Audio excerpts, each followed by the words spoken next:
Assalamualaikum warahmatullahi wabarakatuh.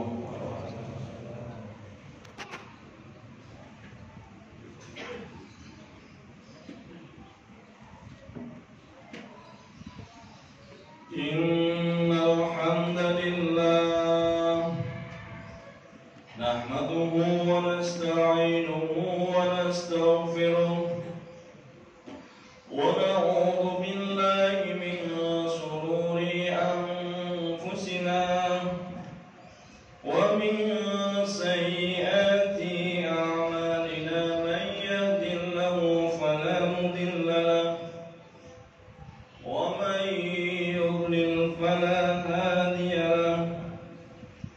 Ashhadu an la ilaha illallah wahdahu la syarika lahu wa ashhadu anna Muhammadan abduhu wa rasuluh. Allahumma shalli ala sayyidina Muhammadin wa ala alihi wa ashabihi wa man tabi'a hudah. Ya ayyuhalladzina amanu taqullaha haqqa tuqatih wa la tamutunna illa wa antum muslimun. Bismillahirrahmanirrahim. Qul huwallahu ahad, Allahus samad, lam yalid wa lam yulad wa lam yakul lahu kufuwan ahad. Para jemaah Jumat yang berbahagia, pada kesempatan yang mulia ini, melalui mimbar khutbah ini saya berpesan khususnya kepada diri saya pribadi dan pada umumnya para jemaah sekalian. Marilah kita semua tidak bosan-bosan terus-menerus meningkatkan takwa kepada Allah Subhanahu wa ta'ala. Takwa dalam arti yang sebenarnya, yaitu menjalankan semua perintah Allah serta meninggalkan semua larangan-larangannya. Takwa juga dalam arti taat serta patuh terhadap yang telah disyariatkan Allah melalui Rasulullah Muhammad sallallahu alaihi wasallam. Alhamdulillah, kita semua masih diberikan nafas oleh Allah Subhanahu wa ta'ala untuk bisa menjalankan ibadah sholat Jumat yang berbahagia ini, serta menjalankan ibadah-ibadah lainnya, ibadah makhluk maupun ibadah ghairul makhluk. Para jemaah Jumat yang berbahagia, ketika kaki kita terkena duri akan terasa sakit. Ketika kulit kita terkena panas akan terasa sakit. Ketika mata kita kemasukan kotoran atau kemasukan debu yang jumlahnya tidak banyak, 5 butir saja akan terasa sakit, walaupun debu itu kecil-kecil, dan akan terasa perih mata kita. Tapi terkadang kita tidak terasa kalau hati kita yang kemasukan kotoran. Apakah kita akan merasa sakit atau perih seperti halnya mata yang kemasukan kotoran, atau bahkan tidak terasa apa-apa? Terkadang hati kita terus-menerus kemasukan kotoran, bukan cuma 5, bahkan yang jumlahnya unlimited atau tidak terhitung. Terkadang juga kita tidak terasa apa-apa. Kenapa? Karena selama ini hati kita tidak pernah kita pakai.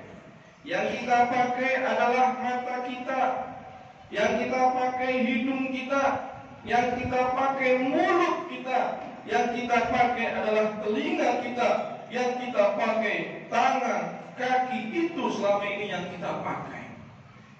Hati ini tidak pernah kita pakai. Sehingga apa? Ketika hati kita tidak pernah kita pakai, ketika kemasukan kotoran tidak akan terasa apa-apa. Padahal ketika kotoran hati ini sudah masuk ke dalam hati kita, akan menggerogoti kesucian hati kita. Kenapa hati kita ketika kemasukan kotoran tidak terasa apa-apa? Karena hati kita sudah terlalu lama kita biarkan, sudah terlalu lama tidak pernah kita urusi, tidak pernah kita lindungi, dan tidak pernah kita jaga. Maka lama-kelamaan menjadi kotor hati kita. Karena tidak pernah kita urusi, tidak pernah kita lindungi, tidak pernah kita jaga. Dari apa? Dari rasa iri, dengki, sombong, hasad, senang melihat orang lain susah, dan susah melihat orang lain senang.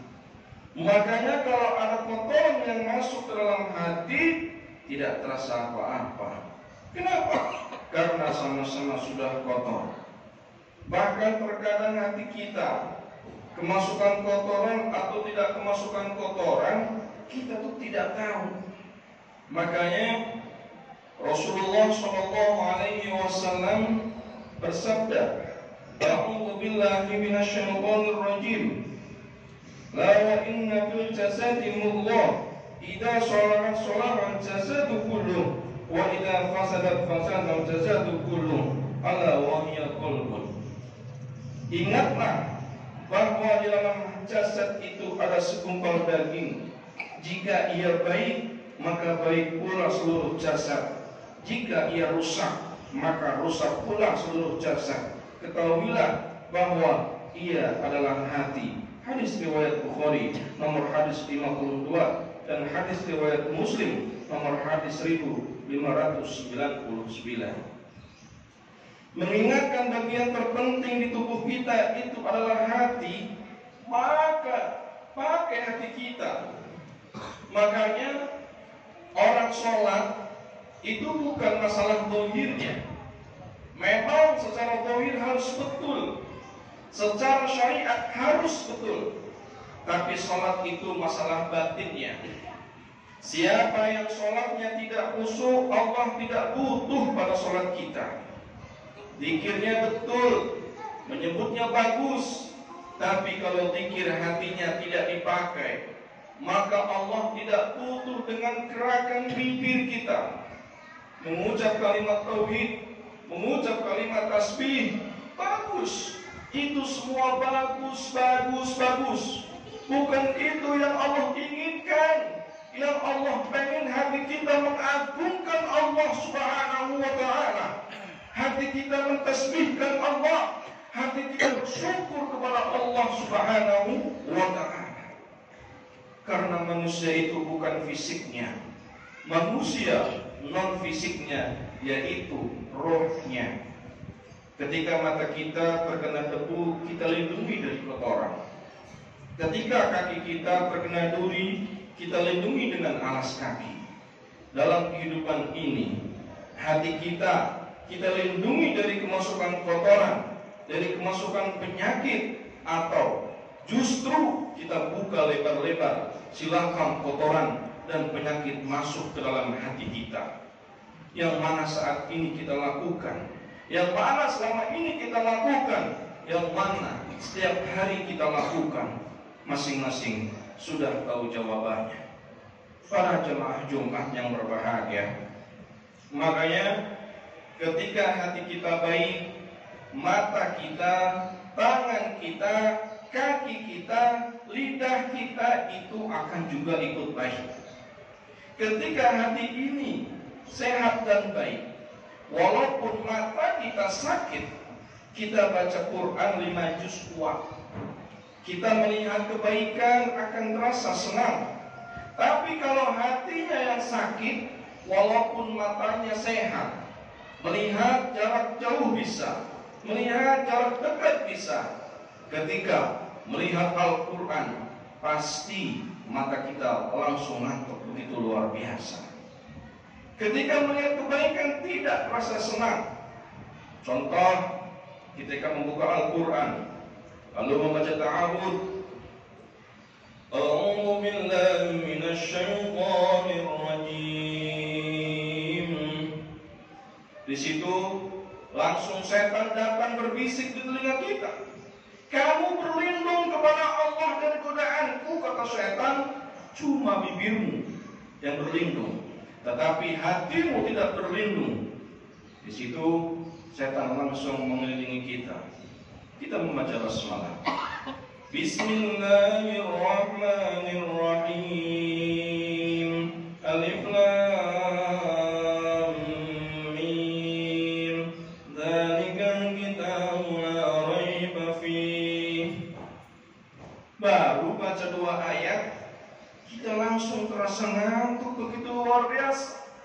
Tapi begitu ada pesan dari HP kita bunyi, pesan WhatsApp kita bunyi, loading, langsung bangun kita itu. Nah, ini hatinya sakit. Jadi ukurannya baik itu bukan sehat atau sakitnya fisik. Sering bahkan fisiknya sakit, tapi hatinya baik, begitu luar biasa. Contoh, ada ulama besar, beliau sakit jantung sudah lama, bahkan sudah dikasih ring jantungnya. Prosentasenya sakitnya besar, tapi ketika melaksanakan sholat, begitu takbir, Allahu Akbar, langsung hilang sakitnya, langsung seger badannya. Kalau orang yang hatinya bersih seperti itu, beda dengan kita, beda dengan saya. Badan kita sehat, gede, gagah, seger, tetapi begitu Allahu Akbar, langsung sakit hati kita itu. Kita harus jujur untuk selalu memperbaiki hati kita, memperbaiki akhlak kita. Kalau tubuh ini dikasih makanan yang halal, maka anggota tubuh ini akan taat kepada Allah Subhanahu wa ta'ala. Tapi kalau tubuh ini kemasukan makanan yang haram, suka tidak suka, tubuhnya akan mengajak maksiat. Kenapa? Kalau tubuh kita kemasukan makanan yang haram, hati kemasukan makanan yang haram, jantung kemasukan makanan yang haram, darahnya haram, mengalir ke otak, pikirannya juga ikut haram, gerak tangannya jadi haram, maka dia akan mudah melakukan yang haram. Akan terasa begitu berat melakukan yang halal dan taat kepada Allah Subhanahu wa ta'ala. Makanya terkadang kita nggak sadar kena makanan-makanan yang haram, jantungnya kemasukan makanan yang haram, maka fisiknya sangat berat sekali untuk diajak ibadah kepada Allah Subhanahu wa ta'ala. Para jamaah Jumat yang berbahagia, demikianlah khutbah yang dapat saya sampaikan dalam kesempatan yang mulia ini. Mudah-mudahan ada guna dan manfaatnya bagi kita semua. Semoga kita semua selalu dijaga oleh Allah Subhanahu wa ta'ala dari makanan-makanan yang haram dan makanan-makanan yang subhat. Amin ya rabbal alamin. Serta selalu diberikan taufik dan hidayah dari Allah. Mudah-mudahan kita semua termasuk umat Rasulullah Muhammad sallallahu alaihi wasallam yang mencintai dan dicintai oleh beliau. Dan semoga kita semua mendapatkan kebahagiaan hidup, yaitu kebahagiaan hidup di dunia dan kebahagiaan hidup di akhirat kelak nanti. Amin ya rabbal alamin. Barakallahu li wa lakum fil Qur'anil azim wa nafa'ani wa iyyakum bima fihi minal ayati wa dzikril hakim. Innahu huwal ghafurur rahim. Allahumma salli ala sayyidina Muhammad wa ala ali sayyidina Muhammad. Innal hamdalillah nahmaduhu wa nasta'inuhu wa nastaghfiruh wa na'udzu billahi min shururi anfusina wa min sayyiati a'malina. Man yahdihillahu fala mudilla lahu wa man yudlil fala hadiya lahu. Asyhadu an la ilaha illallah wahdahu la syarika lahu وأشهد أن محمدا عبده ورسوله يا أيها الذين آمنوا اتقوا الله حق تقاته ولا تموتن إلا وأنتم مسلمون يا أيها الذين آمنوا اتقوا الله وقولوا قولا سديدا يصلح لكم أعمالكم ويغفر لكم ذنوبكم ومن يطع الله ورسوله فقد فاز فوزا عظيما اللهم صل وسلم على سيدنا محمد وعلى آل سيدنا محمد كما صليت على سيدنا إبراهيم وعلى آل سيدنا إبراهيم وبارك على سيدنا محمد وعلى آل سيدنا محمد كما باركت على سيدنا إبراهيم وعلى آل سيدنا إبراهيم في العالمين إنك حميد مجيد اللهم اغفر للمسلمين والمسلمات والمؤمنين والمؤمنات الأحياء منهم والأموات إنك سميع قريب مجيب الدعاء يا الله يا ربنا يا عظيم يا كريم يا رب العالمين ya Allah, kami berkumpul di tempat ini ya Rabb semata-mata hanya berharap ridho dari Engkau. Ya Allah, kebahagiaan sejati adalah bukan banyaknya orang mengenal kita, tetapi bagaimana orang bahagia mengenal kita dan seberapa besar manfaat kita untuk orang lain. Allahumma ja'alna min ahlil Qur'an, Allahumma ja'alna min ahlil Qur'an, Allahumma ja'alna min ahlil Qur'an. Ya Allah, jadikan kami menjadi orang-orang ahli Al-Quran. Allahumma arinal haqqa haqqa wa warzuqna ittiba'ah. Ya Allah, tunjukkanlah kepada kami ya Allah kebenaran dan berikan kami jalan untuk mengikutinya. Wa arinal batila batila wa warzuqna ijtinabah. Ya Allah, tunjukkanlah kepada kami kebatilan dan berikan kami jalan untuk menjauhinya. Allahumma khtim lana bil Islam, Allahumma khtim lana bil Islam, Allahumma khtim lana bil Islam. Ya Allah, matikan kami dalam keadaan Islam. Wa khtim lana bil iman, dengan membawa iman. Wa khtim lana bil khair, dengan kebaikan. Wa khtim lana bis sa'adah, dengan kebahagiaan. Wa khtim lana bi husnil khatimah, wa khtim lana bi husnil khatimah, wa khtim lana bi husnil khatimah. Ya Allah, matikan kami dalam keadaan husnul khatimah. Rabbana la tuzigh qulubana ba'da idh hadaytana wa hab lana min ladunka rahmah innaka antal wahhab. Rabbana zalamna anfusana wa illam taghfir lana wa tarhamna lanakunanna minal khasirin. Rabbana atina fid dunya hasanah wa fil akhirati hasanah wa qina adzabannar. Walhamdulillahi rabbil alamin. Aqimis shalah.